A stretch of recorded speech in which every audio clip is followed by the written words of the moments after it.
Hello दोस्तों, नमस्कार। SM किसी चैनल में मैं आप सभी लोगों का दिल से बहुत बहुत स्वागत करता हूं। दोस्तों, फिलहाल तो आपको पता ही है आईपीओ का बाजार एकदम ज़बरदस्त तरीके से चलते हुए देखने को मिल रहा है। काफ़ी सारे बड़े बड़े आईपीओ आ रहे हैं। आज के दिन भी कुछ आईपीओ की लिस्टिंग देखने को मिली, अच्छी लिस्टिंग देखने को मिली, जैसे एक्सपेक्टेड था वैसे ही कुछ लिस्टिंग देखने को मिल गया। देन अगर देखा गया तो आज के दिन अगर एक बहुत बड़ा आईपीओ भी ओपन होते हुए देखने को मिल चुका है एंड इसीलिए जो पूरा फोकस है कैमरा का वो उसी के आईपीओ के और हम लोग को देखने को मिल रहा है। ये इसमें बात यहाँ पे कर रहा हूँ बजाज हाउसिंग फाइनेंस के आईपीओ के बारे में। बट इस वीडियो की अगर हम लोग बात करें तो ऑब्वियसली बजाज के ऊपर तो ऑलरेडी वीडियो हम लोग बना चुके हैं। हम बात करने वाले एक और दूसरे आईपीओ के बारे में जहाँ पे चर्चा काफ़ी कम होते हुए देखने को यहाँ पे मिल रही है, क्योंकि जैसे आपको बोला कि जो कैमरा है फिलहाल तो इसी आईपीओ के और हम लोग को ज़्यादा देखने को यहाँ पे मिल रहा है। बट फिर भी अगर आपको स्टडी करना है तो इस आईपीओ को भी आप स्टडी कर सकते हो। ये भी काफ़ी इंटरेस्टिंग आईपीओ हम लोग को देखने को यहाँ पे मिल रहा है। ठीक है, तो सारी चीज़ों को स्टेप बाय स्टेप कवर करेंगे। तो आईपीओ का नाम क्या है? पीएनजी ज्वेलर्स करके। यस, पीएनजी ज्वेलर्स की अगर हम लोग यहाँ पे बात करें दोस्तों तो इस आईपीओ को ज़रूर आप यहाँ पे डिटेल में स्टडी यहाँ पे कर सकते हो। ये भी काफ़ी इंटरेस्टिंग आईपीओ यहाँ पे हो सकता है। सारी चीज़ों को डिटेल में समझेंगे, उसी के साथ साथ रिस्क क्या है वो भी जानने की कोशिश करेंगे। ठीक है, कुछ कुछ चीज़ें ऐसी होती है, खास करके क्या होता है कि काफ़ी लोग जो आते हैं आईपीओ को जीएमपी के हिसाब से ही लिस्टिंग गेन के लिए टारगेट करने की कोशिश करते हैं। ठीक है, तो उसमें भी क्या रिस्क हो सकता है वो दो तीन फैक्टर मैं आप लोगों के सामने यहाँ पे रख दूंगा। रिस्क मतलब क्या कि भाई आपका जीएमपी जो अभी दिखा रहा है वो नीचे क्यों गिर सकता है करके, उसकी क्या पॉसिबिलिटी है करके। ठीक है, तो ये सारे पॉइंट्स हम लोग स्टेप बाय स्टेप आराम से कवर करेंगे। बट सबसे पहले इंपॉर्टेंट चीज़ भाई कंपनी के बिजनेस को जानना। ठीक है, एक थोड़ा बहुत जानना, एकदम कि बहुत ही ज़्यादा ऐसा नहीं कि डिटेल में जानना है करके, ऊपर ऊपर से देख लेंगे। सबसे पहले नाम से अंदाज़ा आ जाता है कि पीएनजी ज्वेलर लिमिटेड करके।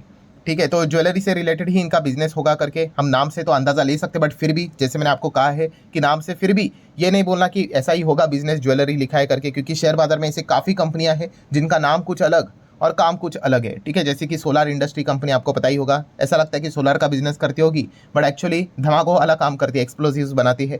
बॉम्बे ऑक्सीजन करके कंपनी थी, कोविड में वो भाग रही थी, सबको लग रहा था वो ऑक्सीजन वाली कंपनी है बट ऐसा नहीं था, वो तो एनबीएफसी है, फाइनेंस वाली कंपनी है। ठीक है, तो ऐसे बहुत सारे कंपनीज यहाँ पे होते हैं। एनीवेज, सो पीएनजी ज्वेलर्स की बात करें तो हम कह सकते हैं किसमें है, तो यस, मेटल ज्वेलरी प्रोडक्ट, मतलब वही gold, silver, platinum, diamond jewellery की अगर हम लोग बात करें तो जैसे हम लोग सोच रहे थे उसी में ही हम लोग को ये फिलहाल तो देखने को यहाँ पे मिल रहे हैं। सो अगर देखा गया तो आप यहाँ पे चेक कर सकते हो कि ये जो कंपनी है इनके पास हम लोग को 8 सब ब्रांड्स देखने को यहाँ पे मिल रहे हैं। गोल्ड ज्वेलरी के कलेक्शंस की बात करें तो अलग अलग चीज़ें ऑफर यहाँ पे करते हुए देखने को यहाँ पे मिल जाते हैं। ठीक है, देन अगर हम लोग यहाँ पे आगे अगर बढ़ेंगे तो यहाँ पे जो जो इंपॉर्टेंट चीज़ें उन्हीं को देखने की कोशिश करेंगे। जैसे कि ज्वेलरी का बिजनेस तो हम लोगों को समझ में यहाँ पे आ ही गया। अच्छा, तो कंपनी का जो डेटा अवेलेबल है 2023 दिसंबर तक कंपनी के पास 33 स्टोर्स है। ठीक है, उसमें से 32 स्टोर्स अक्रॉस 18 सिटीज़ है, बट सिर्फ और सिर्फ महाराष्ट्र एंड गोवा इस स्टेट में हम लोग को देखने को मिल रहे हैं। तो हम कह सकते हैं कि सिर्फ 2 ही स्टेट में इनका ज़्यादा फोकस देखने को मिला है, महाराष्ट्र एंड गोवा, एंड एक स्टोर है जो कि हम लोग को यूएस में फिलहाल तो देखने को यहाँ पे मिल रहा है। ठीक है, तो ये एक पॉइंट हम लोग को ज़रूर पता है यहाँ पे होना चाहिए कि जो फोकस यहाँ पे कर रहे हैं वो केवल 2 ही स्टेट के और फोकस यहाँ पे कर रहे हैं करके।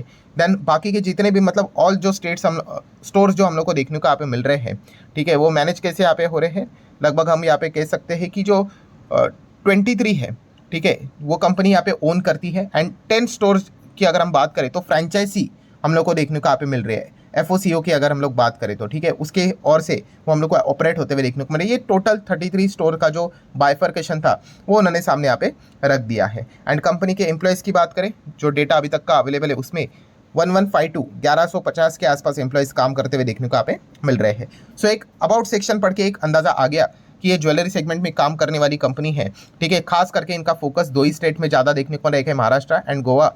ठीक है, इतना तो पता यहाँ पे चल गया। अब ये पैसे का क्या करेंगे उसको हम लोग बाद में देख लेंगे। फाइनेंशियल्स क्या बोलते हैं, कंपनी का बिजनेस कैसा चल रहा है, तो चलिए देख लेते हैं। मार्च और यहाँ पे भी मार्च, अच्छा बात है, 12 मंथ का डेटा है। असेट 1100, 1000, 1400 के आसपास है। रेवेन्यू मोस्ट इंपॉर्टेंट चीज़ कितना है, रेवेन्यू 2500 करोड़, 4500 करोड़, 6000 करोड़। तो रेवेन्यू तो काफ़ी अच्छा है, बट खर्चे हटाने के बाद आपको प्रॉफिट मिलता है टैक्स बिक्स देने के बाद। सो लगभग 70 करोड़ के आसपास का प्रॉफिट, 90 करोड़ के आसपास का प्रॉफिट, अभी 150 करोड़ के आसपास का प्रॉफिट, तो काफ़ी अच्छा देखने को यहाँ पे मिल चुका है। नेटवर्थ की बात करेंगे तो 200, 300, 500 के आसपास देखने को यहाँ पे मिल रहे। रिजर्व्स भी कंपनी के अच्छे हम लोग को प्रॉफिट हो रहा है ना, तो रिजर्व्स तो यहाँ पे बढ़ते हुए देखने को यहाँ पे मिल जाएंगे। कर्जे की भी अगर हम लोग बात करें तो 294, 283, 400 के करीब कर्जा देखने को यहाँ पे मिल रहा है। सबसे पहले इंपॉर्टेंट चीज़, कंपनी ये किस कैटेगरी में आएगी, लगभग 6,500 करोड़ का मार्केट कैप हम लोग को नजर आता है, मतलब एक स्मॉल कैप टाइप के ही बॉर्डर पे कंपनी देखने को यहाँ पे मिल रही है। ठीक है, स्मॉल कैप एकदम ही बॉर्डर पे, मतलब थोड़ा सा अगर और यहाँ पे और अच्छी तरीके से भागेगा तो ये मिड कैप साइज में भी आप चाहो तो इसको थोड़ा बहुत कंसिडर कर सकते हो। देन ROE ROC काफ़ी बढ़िया नज़र आ रहा है, डेट टू इक्विटी भी काफ़ी मैनेजेबल है, 1 के नीचे है मतलब। ठीक है, एंड अगर हम लोग आगे की बात करेंगे तो क्यों भाई, क्यों चाहिए तुम्हें पैसा, क्यों ऑब्जेक्टिव्स क्या है IPO लाने का, तो उन्होंने बोला फॉलोइंग 2 ऑब्जेक्टिव्स। फर्स्ट ऑब्जेक्टिव है कि फंडिंग एक्सपेंडिचर टूवर्ड्स, अच्छा कैपेक्स कर रहे हैं, setting up 12 new stores in Maharashtra, वापस यहाँ पे महाराष्ट्र को ही वो फोकस करते हुए देखने को मिले। 12 नए स्टोर ओपन करने वाले हैं, नए स्टोर लिखे बट पूरे के पूरे महाराष्ट्र में ही रहने वाले हैं। एंड कुछ यहाँ पे उनका कर्जा है, उसका कुछ पेमेंट कर सकते हैं यहाँ पे, इसी के लिए यहाँ पे वो पैसे का इस्तेमाल करेंगे। एंड जनरल कॉर्पोरेट पर्पस भी यहाँ पे एज ए जस्ट ETC हम कैसे लिखते हैं एग्जाम में, वैसे यहाँ पे लिख देते हैं। सो ठीक है, एक अंदाज़ा आ गया। अभी थोड़ा सा IPO के बारे में डिटेल जानने की कोशिश करते हैं। 10 सितंबर, ठीक है, तो यहाँ पे ओपन हो जाएगा, 12 सितंबर को क्लोज यहाँ पे होने वाला है। ये तारीख काफ़ी इंपॉर्टेंट है, इसको नोट करके यहाँ पे रख लेना, आगे काम आ जाएगी। फेस वैल्यू 10 का है, ठीक है। Price band cut off type 480 के आसपास देखने को मिल जाता है, 31 का लॉट यहाँ पे रहेगा। 1100 करोड़ का IPO, अच्छी बात है। फ्रेश इशू कितना है, 850 करोड़, ये काफ़ी अच्छी बात है। मतलब हम कह सकते हैं 850 करोड़ कंपनी के हाथ में चला जाएगा, और बाकी 250 करोड़ कोई ना कोई है तो अपना माल बेचेगा। ठीक है, प्रमोटर बेच सकते हैं या फिर कोई इन्वेस्टर। NSE BSE दोनों के ऊपर लिस्ट यहाँ पे हो जाएगा। रिजर्वेशन की बात करें तो अब तक तो ये पता चल गया है 50% QIB, रिटेल के लिए 35, HNI की अगर हम लोग बात करें तो 15% की जो रिजर्वेशन है उनके लिए रख दिया है। सो वापस आप देख सकते हो, 10 को ओपन, 12 को क्लोज होगा, 13 को अलॉटमेंट यहाँ पे मिल जाएगी। देन रिफंड की बात करें तो 16 को रिफंड हो जाएगा, जिनको शेयर्स मिले हैं 16 को डीमैट अकाउंट में क्रेडिट यहाँ पे हो जाएंगे। एंड 17 तारीख को हम लोग को लिस्टिंग होते हुए देखने को मिल जाएगी। UPI से अगर आप अप्लाई करते हो तो आपको पता ही है 5 बजे तक का जो आखिरी दिन रहेगा 12 सितंबर, 5 बजे के पहले पहले अगर आप इसमें मैंडेट को अप्रूव भी कर देते हो तो काम हो जाता है। उसके बाद अगर आप जाओगे तो ऑटोमेटिकली वो यही हो जाता है, कैंसिल ही हो जाता है। ठीक है, एंड आगे की बात करेंगे तो आपको पता ही है एक लॉट 15,000 का रहेगा। ठीक है, देन अगर स्मॉल HNI की बात करेंगे 2 से ज़्यादा, 10 से कम, एंड बिग HNI की बात करेंगे तो 10 से ज़्यादा देखने को मिल जाता है। अभी ये बात तो आपको बहुत बार मैं रिपीट कर करके बोल चुका हूँ कि अगर आप 10 लाख का एप्लीकेशन करते हो एंड अगर IPO ओवर सब्सक्राइब हो जाता है एंड अगर आपका नाम आ जाता है कि कॉन्ग्रेचुलेशन आपको यहाँ पे IPO अलर्ट हुआ है करके, तो आपको 10 लाख के शेयर्स नहीं मिलेंगे अगर ओवर सब्सक्राइब हुआ है तो। ठीक है, तो आपको कितना मिलेगा, यस वो 2 लाख का ही यहाँ पे मिल जाता है, क्योंकि ओवर सब्सक्राइब हुआ है ना, बाकी लोगों को भी यहाँ पे मिलना है तो यहाँ पे मिल जाता है। हाँ, अगर ओवर सब्सक्राइब नहीं हुआ तो फिर डेफिनेटली आपने जो अप्लाई किया है उस हिसाब से आप लोगों को मिल जाएगा, बट उसके चांसेस कम होते हैं, क्योंकि आपको पता है मैं यूजुअली अच्छा IPO ही आपके सामने लाने की कोशिश करता हूँ। आप खराब IPO में जाओगे भाई, वहाँ पे तो अलॉटमेंट आपको मिल ही जाएंगे, क्योंकि कोई लेना ही नहीं चाहेगा, एज सिंपल एज दैट। तो ये भी पॉइंट आपको पता होना चाहिए। तो पहले तो आप देख सकते हो 100% यहाँ पे शेयर इन्हीं के पास थे, अभी पोस्ट इशू हम लोग को बदलते हुए देखने को मिल जाएगा। अभी आ जाते हैं दोस्तों one of the most important points, तो ये सारी चीज़ें हो गई। अभी इसमें रिस्क क्या क्या हो सकती है अगर आप अप्लाई करने जा रहे हो। ठीक है, शेयर बाजार बोला तो रिस्क तो आ ही गया, ठीक है, ये दूसरा नाम ही है। तो सबसे पहले भाई ये गोल्ड सेगमेंट में काम करती है कंपनी। ठीक है, तो गोल्ड के प्राइस ऊपर नीचे होते रहते हैं। इंटरनेशनल मार्केट में अगर कोई खबर आ गई तो आपको पता है काफ़ी चीज़ें प्लस माइनस होती है। ये मैं किन लोगों के लिए बोल रहा हूँ, जो ग्रे मार्केट प्रीमियम देखकर ही सिर्फ लिस्टिंग गेन को टारगेट कर रहे हैं। ठीक है, तो लिस्टिंग गेन को टारगेट कर रहे हैं मतलब कब कंपनी यहाँ पे लिस्ट कब होने जा रही है। अभी हम लोगों ने देखा था कंपनी का लिस्टिंग 17 को है।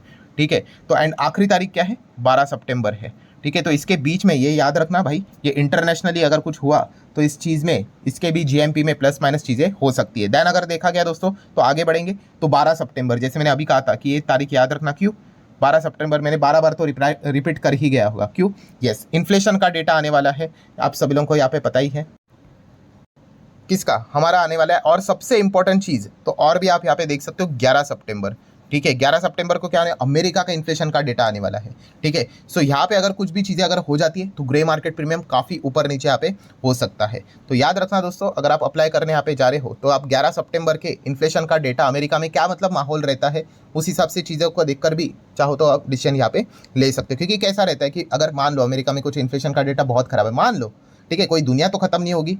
ठीक है। बट यस, अगर कुछ गिरावट हो गई अमेरिकन बाजार में, अगर वर्स्ट डेटा आया, ग्लोबल मार्केट भी गिर गया, तो ऑटोमेटिकली हम कह सकते हैं हमारा बाजार में भी प्रेशर आएगा, तो जीएमपी को भी इम्पैक्ट यहाँ पे करवा सकता है। तो ये मैंने आप लोगों को एक रिस्क वाला पॉइंट बोल के यहाँ पे रखा हुआ है। सो 11 तो और भी ज़्यादा इंपॉर्टेंट हो गया, आप ऐसा कह सकते हो। 12 को तो हमारा डेटा आएगा, बट 11 को तो अगर हम लोग बात करें तो अमेरिका का डेटा आने वाला है। देन अगर बात करें तो कॉम्पिटिशन काफ़ी हैवी देखने को मिल रहा है।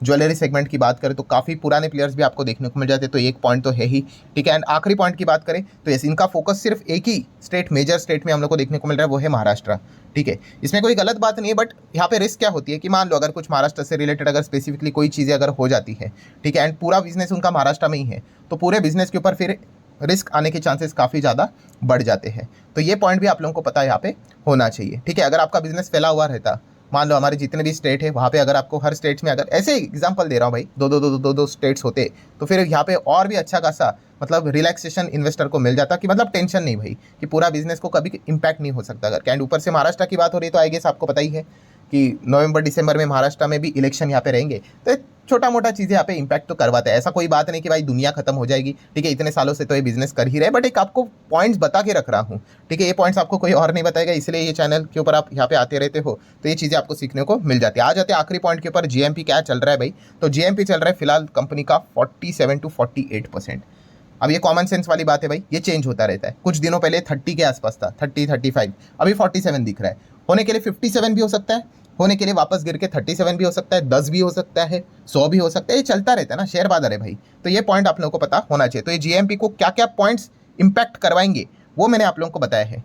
कौन सा वाला? तो यस, पहला तो खास इन्फ्लेशन का डेटा वो देखना है, ठीक है। उसी के साथ साथ इंटरनेशनली अगर कोई चीज़ें हुई, गोल्ड के प्राइजेस ऊपर नीचे अगर हुए, तो इसके ऊपर इंपैक्ट वो देखने को मिलेगा। तो ये पॉइंट देखकर आप अपना विचार यहाँ पे कर सकते हो। सो आशा करता हूँ दोस्तों वीडियो हेल्पफुल लगा होगा, तो चाहो तो लाइक एंड शेयर कर देना। मिलते हैं अगले वीडियो में, तब तक के लिए बाय बाय।